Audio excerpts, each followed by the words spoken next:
Seja bem-vindo a GO Papers. Aqui a gente te ensina como se manter atualizado em ginecologia e obstetrícia, mesmo tendo pouco tempo para estudar. Eu sou o Jader Burtê e hoje eu vou falar sobre um tema que interessa a todos nós, não só os ginecologistas, obstetras, mas todos os profissionais de saúde e também a toda a população, porque é um tema super comum, super frequente, que incomoda muito, que às vezes acaba tirando muita paciente do prumo, né? Acaba muitas vezes impactando negativamente na qualidade de vida, que é o tema candidíase e principalmente de onde ela vem, né? E quais são os gatilhos microbiológicos que causam a recorrência, a falha dos tratamentos, por que essas pacientes muitas vezes procuram tanto, né, as consultas médicas. Então vamos fazer um bate-papo em relação a isso, a candidíase vulvovaginal.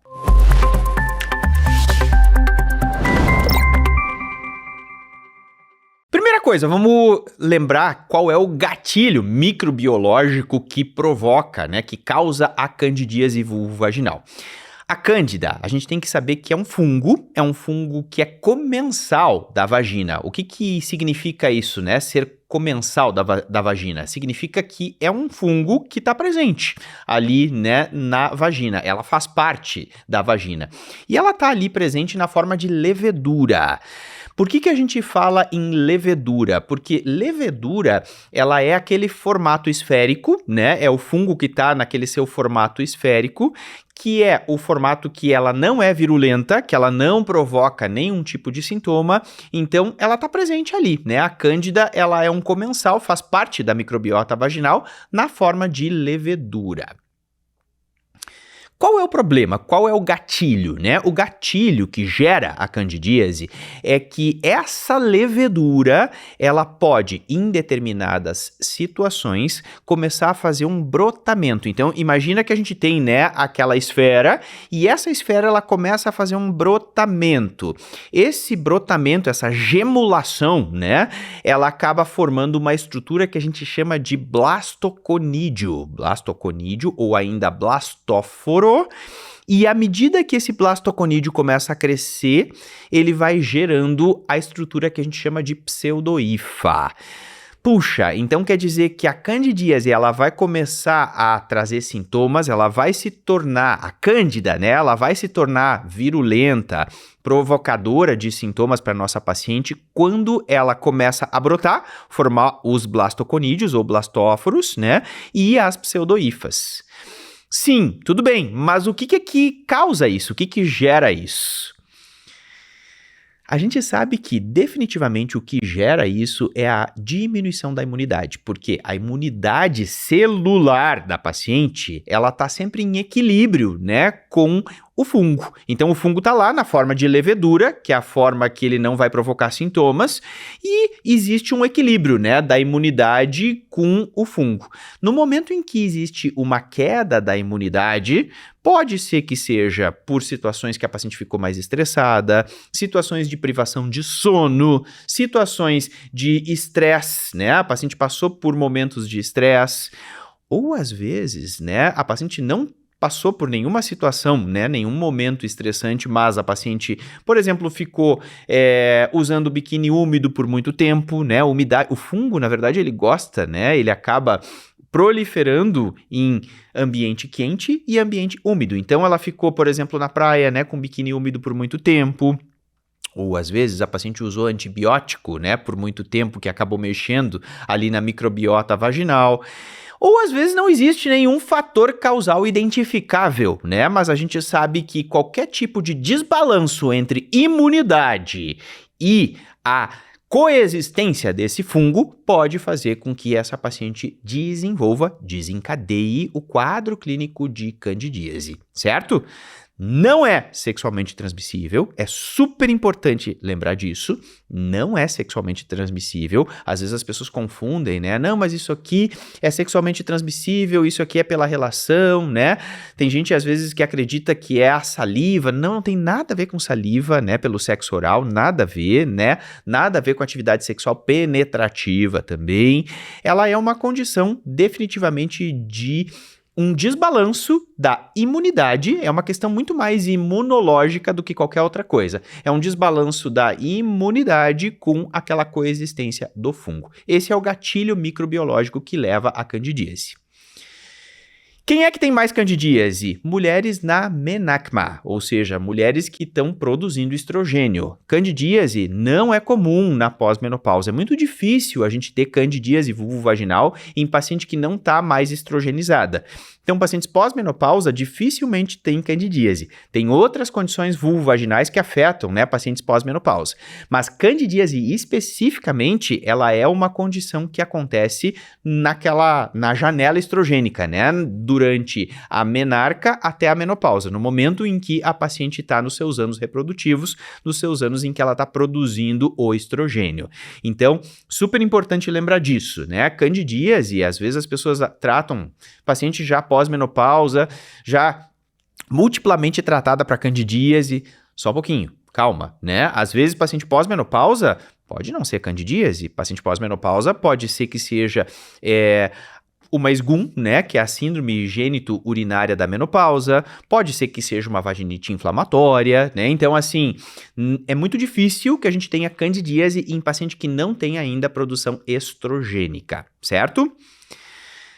Os estudos nos mostram, né, que a candidíase também é mais comum em paciente imunossuprimida, a gente sabe isso, né, então paciente que tem alguma condição, né, de imunossupressão vai ter mais chance de ter candidíase, pacientes que convivem com o vírus HIV têm mais, assim como pacientes diabéticas também, né, as diabéticas elas costumam ter mais candidíase vulvovaginal do que as pacientes que não têm esse diagnóstico, que não têm essa condição. E também vale, né, a gente sempre lembrar que esses momentos de estresse, de ansiedade, são super envolvidos aí na gênese das candidíases não complicadas, né, naquelas que surgem episodicamente. É muito comum as pacientes passarem por momentos de estresse, geralmente é privação de sono, né, ou às vezes ela teve um estresse no trabalho, um estresse em casa, né, teve uma perda de uma pessoa muito querida, ou ela tá passando por aqueles momentos, né, que o nível de estresse está muito alto, é uma cobrança gigantesca. Hoje em dia, a carga, né, que as mulheres carregam é uma carga enorme, absurda, né? Então, assim, é trabalho, é atividade em casa, é os filhos, é as exigências, né? Eu preciso também fazer atividade física, preciso ter o meu hobby, eu preciso ter todas as coisas, né? E às vezes o copo vai transbordando, a gente sabe que isso impacta na imunidade e isso faz com que a paciente desenvolva, né? Desencadeie aí o quadro de candidíase.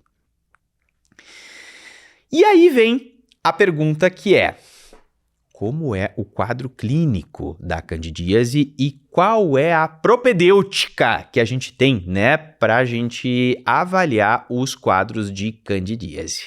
O quadro clínico vai ser, no momento que o fungo prolifera, né, que ele acaba formando ali os blastoconídeos, os blastóforos, né, e forma as pseudohifas, aí a paciente começa a ter sintomas. A cândida deixa de ser um fungo comensal e passa a ser um fungo patogênico. Ela começa, né, a provocar sintomas na nossa paciente. O que elas vão relatar pra gente? Corrimento. O corrimento ele tem um aspecto esbranquiçado que lembra uma coalhada, né? Lembra uma ricota, porque ele acaba sendo mais espesso, de aspecto macerado, e ele provoca uma irritação vulvovaginal muito importante, né? Gera uma reação inflamatória e isso provoca uma irritação vulvovaginal. Então, as pacientes, além de se queixar de corrimento, elas vão se queixar de prurido. Esse é o grande sintoma, né, associado à candidíase, é a coceira, prurido. O paciente chega e te diz assim, olha, começou a ter esse corrimento, ou às vezes ela ainda nem percebeu o corrimento, mas ela diz, olha, tá coçando absurdamente, eu tô desesperada com essa coceira. Às vezes as pacientes chegam a ponto, né, de elas fazerem coisas assim, por tamanho grau de desespero, né, pelo prurido, pela coceira, né, de às vezes colocar objetos ali, né, para coçar, porque realmente o processo, né, de reação inflamatória que gera acaba causando um prurido muito intenso. E é super comum também, né, as pacientes, pelo próprio ato de coçar, elas acabam fazendo microtraumas ali na vulva, na região genital, e aí quando elas vão fazer xixi, quando elas vão urinar, acaba a urina entrando em contato com essas lesões de coçadura e isso acaba gerando disúria também, né, que é aquela dor ao urinar. O paciente diz, além de tudo isso, eu comecei a ter dor para urinar também. A dor para urinar, ela justamente acontece porque ela se coça, né, e faz lesões sem querer, né, de coçadura ali da unha, e isso faz ela ter disúria.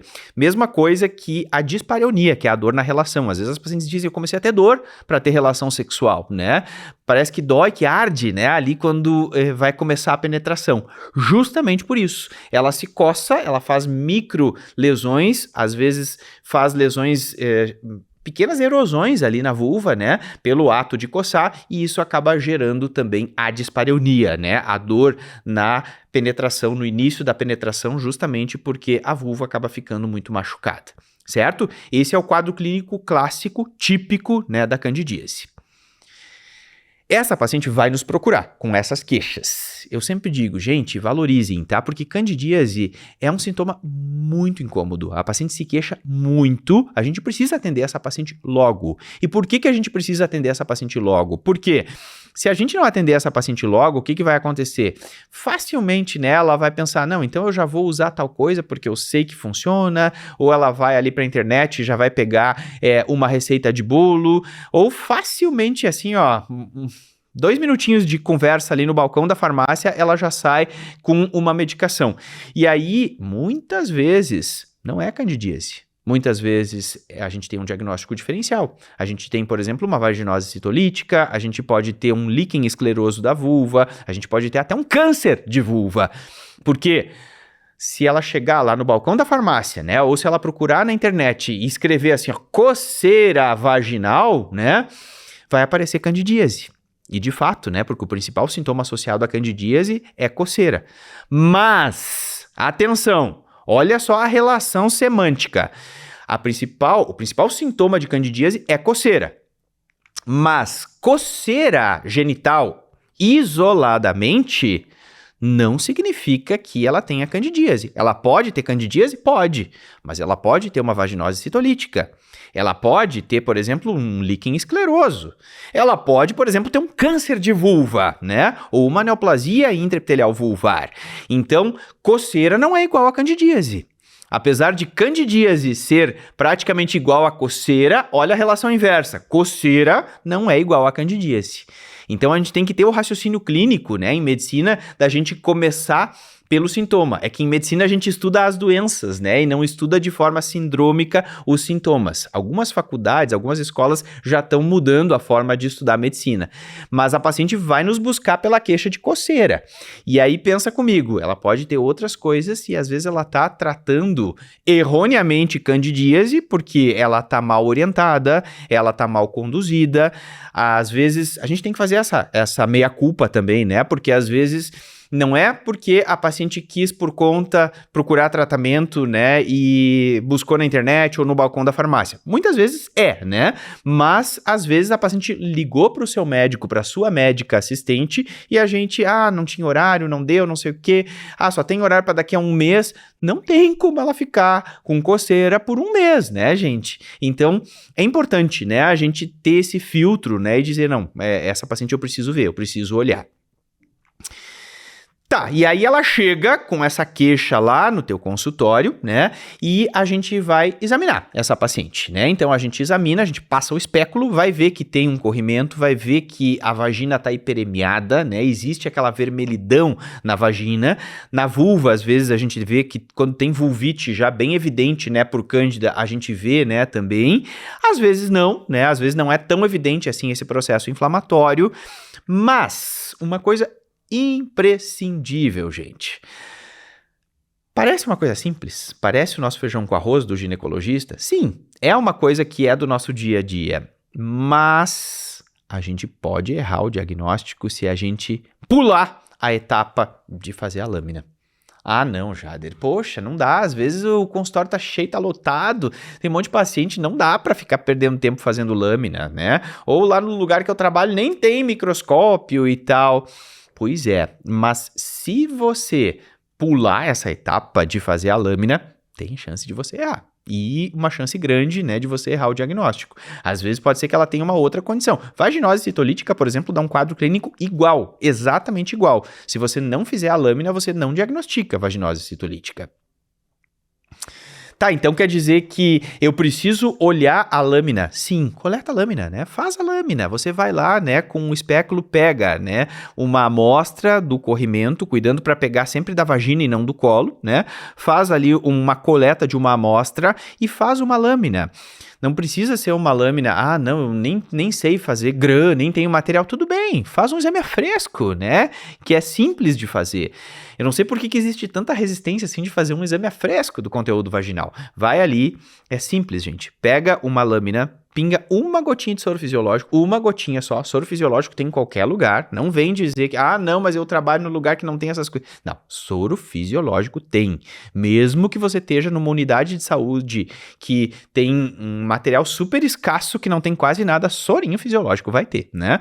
Só coleta e põe uma gotinha ali de soro fisiológico na lâmina, pega uma amostrinha ali do corrimento, coloca na lâmina, põe a lamínula por cima e pum, vai ao microscópio e olha. No microscópio a gente vai ver, né, as pseudohifas.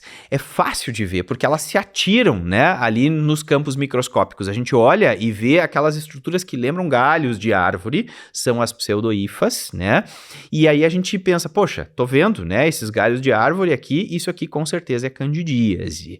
Às vezes a gente não vê as pseudohifas, às vezes a gente vê os blastóforos só, né, que são essas estruturas das esferas, né, com brotamento. É um pouquinho mais difícil de ver, né, o blastóforo ou blastoconídeo. E às vezes a gente vê as leveduras. Mas, na grande maioria das vezes, das pacientes que estão com sintomas, se ela já tem sintomas, você vai enxergar as pseudohifas, aquelas estruturas que se atiram ali nos teus olhos quando a gente está olhando no microscópio, né? Jader, mas eu acho tão difícil, né? Às vezes eu acho tão complicado de olhar no microscópio, de identificar ali no microscópio, especialmente quando tem muita célula, né? Às vezes tem os lactobacilos ali, tem um monte de leucócito, eu fico com dificuldade de ver, né? Então, uma dica que eu te dou, se tiver uma dificuldade de ver, é pingar hidróxido de potássio na lâmina. Então, você pode fazer isso faz parte da propedêutica da candidíase também, né? Como uma possibilidade, né? Não que seja obrigatório, mas é uma possibilidade. Se você pingar uma gotinha só do KOH, aquele mesmo que a gente usa para fazer o teste de Whiff, né? Que é o teste das aminas, que vai dar positivo na vaginose bacteriana, você pinga uma gotinha ali, que o KOH ele tem uma propriedade de remover os debris celulares da lâmina. Então, quando tá aquela poluição visual ali na lâmina, né, quando a gente tá olhando no microscópio, pinga o KOH, que ele remove os debris celulares, tira, né, os debris celulares, e aí ele tira os debris, mas ele não destrói as estruturas fúngicas. Então, você consegue visualizar melhor ali aqueles galinhos de árvore que são as pseudohifas, as famosas pseudohifas, certo? Então, é uma coisa que é importante fazer, né? Porque às vezes tem gente que diz, eu não tenho experiência em olhar no microscópio e tal. Melhor ainda, se você não tem experiência, mais uma indicação de você usar o KOH, porque o KOH ele vai remover os debris celulares e vai fazer você enxergar bem ali as estruturas fúngicas, né, as pseudohifas ou até os blastóforos ou talvez as leveduras, né? As leveduras, elas são estruturas esféricas que a gente vê, né? Umas bolinhas esféricas, assim, e elas são bem refringentes, né? Elas brilham, assim, a gente olha, assim, elas brilham, são bem refringentes as leveduras. Algumas aí a gente enxerga a refringência delas, às vezes a gente já vê, né, o blastóforo ali formando, e logo, logo você varre ali com os seus olhos a lâmina e você encontra a pseudohifa e diz para a paciente, realmente, né, fecha aqui para candidíase, não é mesmo uma vaginose citolítica, então realmente é uma candidíase, eu vou tratar essa minha paciente para candidíase. Certo? Então esse foi o meu objetivo, né? O objetivo foi a gente discutir um pouquinho sobre os aspectos tanto microbiológicos, falamos sobre o gatilho microbiológico que faz gerar, né, a candidíase vulvovaginal, falamos sobre os fatores de risco, falamos sobre clínica e sobre a propedêutica, né? Então, bati bastante nessa tecla porque eu acho que é uma coisa super importante você saber, né? Tem que saber olhar a lâmina, né? Coleta a lâmina. Ah, mas eu não sei. Tenta fazer, né? Às vezes na primeira não dá certo, a segunda não dá certo, a terceira não dá certo, e aí daqui a pouco, opa, essa aqui deu certo, né? Eu sempre digo que tem muitas coisas na vida que são assim, é que nem comer sushi. Olha só a comparação bizarra, mas é que nem isso, né? O sushi, eu duvido que a primeira vez na vida que você tenha comido sushi que você gostou. Duvido, né? Mesmo quem ama sushi, a primeira vez que comeu, que esquisito isso aqui, né? Tá um gosto estranho, diferente, né? Mesmo quem não era habituado já desde criança às vezes a pessoa era habituada até ok, né? Mas quem come adulto pela primeira vez, você vai achar estranho. A segunda vez, já não tá mais tão estranho. A terceira, já tô gostando disso aqui. Fazer lâmina é assim também, né? A primeira vai ser um horror. Assim, a gente vai pensar, não consegui ver nada aqui. Aí depois faz mais uma vez, faz outra vez, e aí a gente consegue identificar as estruturas fúngicas e consegue dar um diagnóstico mais certeiro, né, para nossa paciente. Realmente é isso que você tem, certo? É melhor do que esses diagnósticos correndo de olho, só assim, porque aí a nossa paciente definitivamente ela vai virar uma paciente super vulnerável, né? Aí, às vezes, se não era candidíase, ela vai ficar certamente, né, uma paciente super vulnerável a essas pseudociências que tanto estão surgindo por aí, né? Às vezes a paciente não resolveu, ela foi lá, consultou com um GO, o GO não fez, não examinou, não olhou no microscópio, a GO também não examinou, a segunda que ela consultou, o terceiro GO também não. Aí essa paciente já está desesperada, né? E daí ela com certeza vai se tornar uma pessoa muito vulnerável a cair, né, nessas armadilhas da pseudociência que tanto a gente vê por aí, né? E aí não vou nem... Só citando algumas, né? A tal da luz pulsada, o óleo de coco, o não sei o que lá do abacate, né? Gente, isso aí é tudo falácia, isso não é ciência. Se realmente funciona, a gente precisa ter artigo, a gente precisa ter estudo que comprove, né, que realmente funciona. Então, é super importante, né, a gente atender, acolher a nossa paciente, saber que é uma queixa que ela precisa ser vista logo, né, não dá para deixar a consulta para daqui a 30 dias só, né, e precisa sim examinar bem essa paciente, precisa colher uma lâmina, olhar no microscópio, que aí realmente a gente vai estar sendo eficaz na condução do caso clínico da nossa paciente. Certo? Convido então agora a todos a entrar na nossa área do aluno. Ali na área do aluno eu vou falar mais um pouquinho sobre candidíase, na verdade eu vou falar um pouquinho sobre o tratamento, né, das candidíases não complicadas, que são aquelas causadas pela Candida albicans, que é a espécie mais comum, né, de cândida, e vou falar também sobre as recorrências, que às vezes são um pouquinho mais difíceis, né, da gente conduzir, aí a gente entra na parte de tratamento. Mas o objetivo aqui era falar sobre o gatilho microbiológico, falar sobre sintomas e sobre a importância, né, de uma propedêutica médica bem feita nessa condição clínica que é tão comum no nosso dia a dia. Muito obrigado.